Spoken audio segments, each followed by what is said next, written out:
जो एक इन्होंने कंप्लेन दर्ज कर दिया गया था हमारे ऊपर 494 का माय लॉर्ड, कि ये पहले से पूर्व में शादीशुदा है माय लॉर्ड। कोर्ट जहां में हमारी मैरिज को शून्य कर दिया गया था, उसी विभागीय जांच से हमें टर्मिनेट कर दिया गया 2019 में माय लॉर्ड। प्रोग्राम्स कंडक्ट होते हैं माय लॉर्ड, उसमें एंकरिंग का काम करती हैं। तो my lords, I am just willing that कि she is a working women, उनके अकाउंट में हमेशा 2 लाख 3 लाख रहता है, और आई एम डूइंग नथिंग। क्योंकि my lord, vocation self employed work activity startup for the cake business, ये हमारी वाइफ जो रिस्पोंडेंट है उन्होंने खुद लिखा है कि मैं केक का बिजनेस करती हूँ। था हमने माय लॉर्ड डीडी दिया इनको 5.5 लाख रुपए का, तो डीडी दे दिया इन्हें। अब व्हाट हैड हैपेंड, 12,50,000 का हम जब चेक देने गए, सी डिनाइड दैट, बोला कि हमको चेक नहीं चाहिए। सिर्फ इन्होंने अपील किया है कि उनको 5,000 रुपए मेंटेनेंस देना। हम तो समझ गए, हमारा क्वेश्चन दूसरा है। ये एफिडेविट किसने किस केस में फाइल किया, कौन से केस में फाइल किया? The maintenance matter, my lord, which has been given by the learned family court for the 5,000 rupees. It is. इसमें I am the terminated police sub inspector my lord. मैं इन्हीं के complain से, जो एक इन्होंने कंप्लेन दर्ज कर दिया गया था हमारे ऊपर 494 का my lord, कि ये पहले से पूर्व में शादीशुदा है my lord। तो उसमें माननीय न्यायालय ने, जैसे my lord, if you will see the judgment of honourable court, जहां में हमारी मैरिज को शून्य कर दिया गया था, उसी विभागीय जांच से हमें टर्मिनेट कर दिया गया 2019 में माय लॉर्ड। हम कुछ नहीं करते हैं माय लॉर्ड।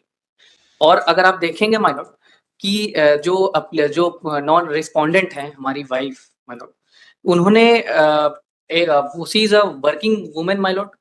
हमने उनका SBI से उनका स्टेटमेंट भी पेश किया है। अगर आप देखेंगे पेज नंबर माय लॉर्ड, ये 38 से ये इनका पूरा स्टेटमेंट है माय लॉर्ड, एनेक्सर A4 में। ये इनके स्टेटमेंट में लगातार ट्रांजैक्शन होते हैं माय लॉर्ड, और एडिशनल डॉक्यूमेंट भी अपन एक फोटो प्रोफाइल फोटोज भी पेश किया है हमने माय लॉर्ड। इसमें सारी इनके जैसे सीज मतलब उसको ऐसी anchor in different programme my lord, जो प्रोग्राम्स कंडक्ट होते हैं माय लॉर्ड, उसमें एंकरिंग का काम करती हैं।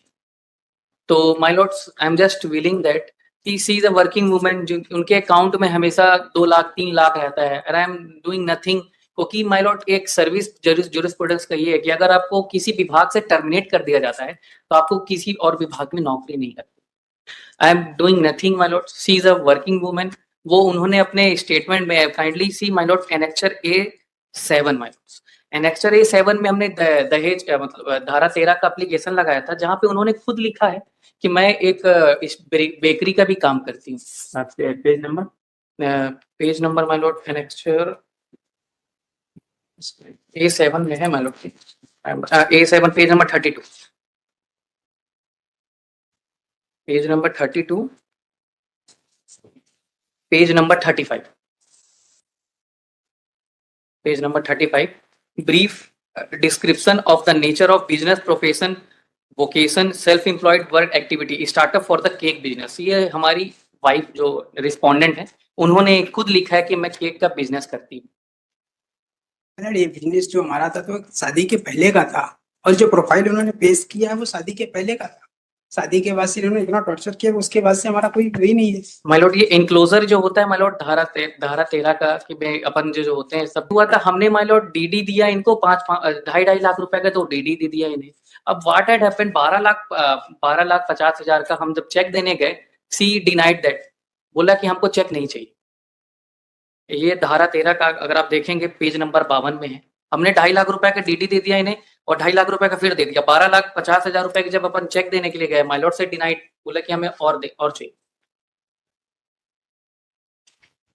मतलब निचले अदालत ने 5,000 रुपए का मेंटेनेंस इनको किया है। ये एफिडेविट किस पे पेश हुआ? ये इनक्लोजर में माय लॉर्ड दिया गया था उन्हीं के द्वारा, उन्होंने दिया affidavit for assets of non disability non एग्रीगेंट। इन्होंने सिर्फ अपील की, इन्होंने दिया है माय लॉर्ड, हमने दिया। समझ रहे हैं जी। किस केस में दिया? इनके मेंटेनेंस वाले केसेस। अभी आप बता रहे हैं 13 में दिया। सॉरी 13 में मैं दूसरी चीज बता रहा था कि 13 में भी निचली अदालत ने सिर्फ इन्होंने अपील किया है कि उनको 5,000 रुपए मेंटेनेंस देना। हम तो समझ गए, हमारा क्वेश्चन दूसरा है।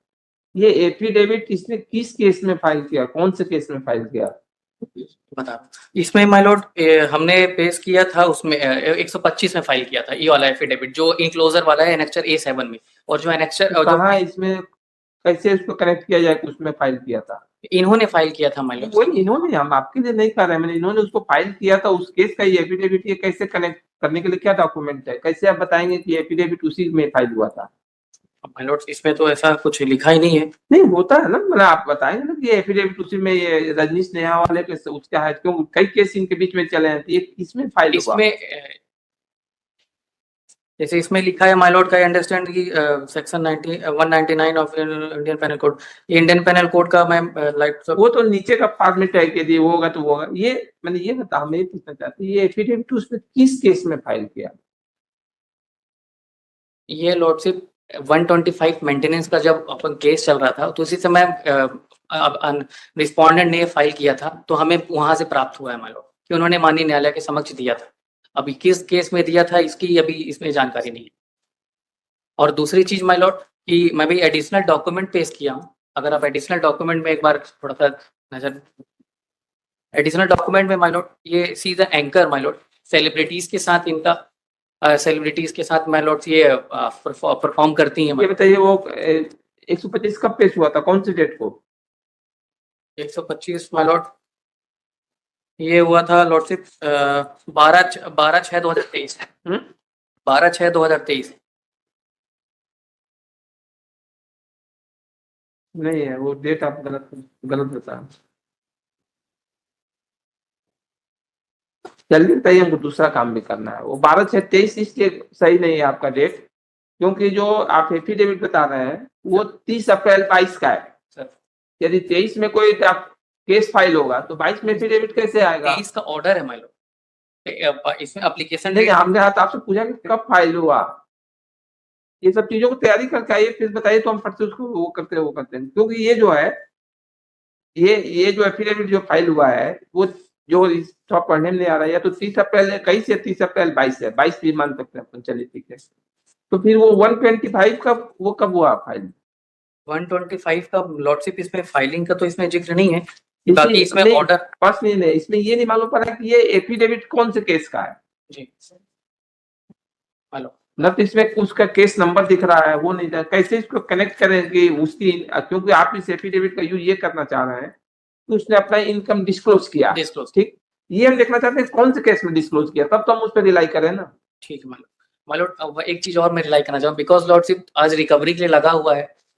आप हमको बताइए तो देखेंगे ना हम, आप इसीलिए आपका केस कल से आज भी रख लिए, आपसे तो हम क्वेरी कर रहे हैं, आप बताइए कि क्योंकि आपको उसका इसका इंपॉर्टेंस इसलिए है, आप इसके आधार पर बताना चाहते हैं कि उसने अपना इनकम डिस्क्लोज किया, तब हम ये तो देखेंगे ना किस केस में, क्या इसी केस में इसने एफिडेविट से डिस्क्लोज किया है।